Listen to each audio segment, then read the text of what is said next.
एक गरीब ब्राह्मण परिवार था। उस परिवार में पति पत्नी के अलावा एक पुत्री भी थी। वह पुत्री धीरे धीरे बड़ी होने लगी। उस पुत्री में समय और बढ़ती उम्र के साथ सभी स्त्रियोचित गुणों का विकास हो रहा था। वह लड़च की सुंदर, संस्कारवान एवं गुणवान थी, किंतु गरीब होने के कारण उसका विवाह नहीं हो पा रहा था। एक दिन उस ब्राह्मण के घर एक साधु महाराज पधारे। वो उस कन्या के सेवाभाव से काफी प्रसन्न हुए। कन्या को लंबी आयु का आशीर्वाद देते हुए साधु ने कहा कि इस कन्या के हथेली में विवाह योग्य रेखा नहीं है। तब ब्राह्मण दंपति ने साधु से उपाय पूछा कि कन्या ऐसा क्या करे कि उसके हाथ में विवाह योग बन जाए। साधु ने कुछ देर विचार करने के बाद अपनी अंतर्दृष्टि से ध्यान करके बताया कि कुछ दूरी पर एक गांव में सोना नाम की धोबिन जाति की एक महिला अपने बेटे और बहू के साथ रहती है, जो बहुत ही आचार विचार और संस्कार संपन्न तथा पतिपरायण है। यदि यह कन्या उसकी सेवा करे और वह महिला इसकी शादी में अपने मांग का सिंदूर लगा दे, उसके बाद इस कन्या का विवाह हो तो इस कन्या का वैधव्य योग मिट सकता है। साधु ने यह भी बताया कि वह महिला कहीं आती जाती नहीं है। यह बात सुनकर ब्राह्मणी ने अपनी बेटी से धोबिन की सेवा करने की बात कही। अगले दिन कन्या प्रातः काल ही उठकर सोना धोबिन के घर जाकर साफ सफाई और अन्य सारे करके अपने घर वापस आ जाती।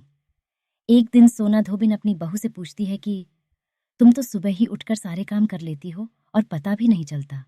बहू ने कहा, माँ जी, मैंने तो सोचा कि आप ही सुबह उठकर सारे काम खुद ही खत्म कर लेती हैं। मैं तो देर से उठती हूँ। इस पर दोनों सास बहू निगरानी करने लगी कि कौन है जो सुबह ही घर का सारा काम करके चला जाता है। कई दिनों के बाद धोबिन ने देखा कि एक कन्या मुंह अंधेरे घर में आती है और सारे काम करने के बाद चली जाती है।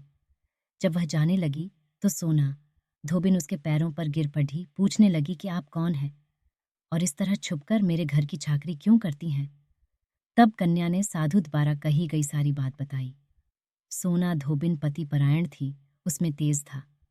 वह तैयार हो गई। सोना धोबिन के पति थोड़ा अस्वस्थ थे।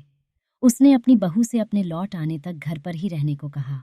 सोना धोबिन ने जैसे ही अपने मांग का सिंदूर उस कन्या की मांग में लगाया, उसका पति मर गया। उसे इस बात का पता चल गया। वह घर से निराजल ही चली थी, यह सोचकर कि रास्ते में कहीं पीपल का पेड़ मिलेगा तो उसे भंवरी देकर और उसकी परिक्रमा करके ही जल ग्रहण करेगी। उस दिन सोमवती अमावस्या थी।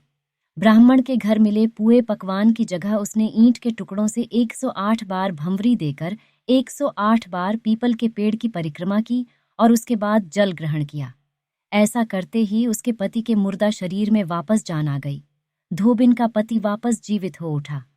इसीलिए सोमवती अमावस्या के दिन से शुरू करके जो व्यक्ति हर अमावस्या के दिन भंवरी देता है, उसके सुख और सौभाग्य में वृद्धि होती है। पीपल के पेड़ में सभी देवों का वास होता है। अतः जो व्यक्ति हर अमावस्या को न कर सके, वह सोमवार को पाडीडीडीएचने वाली अमावस्या के दिन 108 वस्तुओं की भंवरी देकर सोना धोबिन और गौरी गणेश का पूजन करता है, उसे अखंड सौभाग्य की प्राप्ति होती है। ऐसी प्रचलित परंपरा है कि पहली सोमवती अमावस्या के दिन धान, पान, हल्दी, सिंदूर और सुपाढ़ी की भंवरी दी जाती है। उसके बाद की सोमवती अमावस्या को अपने सामर्थ्य के हिसाब से फल, मिठाई, सुहाग सामग्री, खाने की सामग्री इत्यादि की भंवरी दी जाती है और फिर भंवरी पर चढ़ाया गया सामान किसी सुपात्र ब्राह्मण, ननंद या भांजे को दिया जा सकता है।